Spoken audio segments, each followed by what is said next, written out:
तीर्थयात्रेला आला असता बघा आता काजून पाकिटात कसे वर पांढरे फटक दिसत आहेत. बघा काजू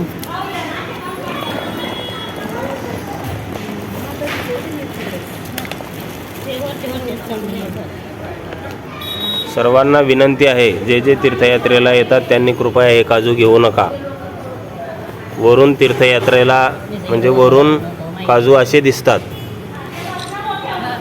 आतमध्ये घरी गेल्यावर असे निघतात. म्हणून सर्वांना विनंती आहे, तीर्थयात्रेला आल्याच्या नंतर काजू घेऊ नका.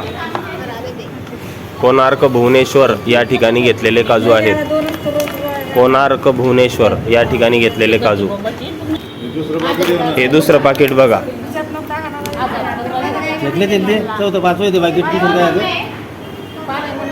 टाका.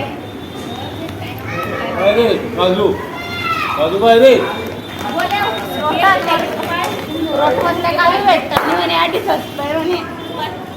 ते काजू काय किलो? 350 रुपये किलो काजू. बघा कोणी 500 कोणी 600. कशी लूटमार आहे बघा. सर्व लूटमार चाललेली आहे बघा. भाविक एवढ्या लांबवरून तीर्थयात्रेला येतात, पण ही ओडिसाची लोक, यांना भाविकांचं खऱ्या अर्थानं पाहायचं झालं तर काहीच घेणं देणं नाही.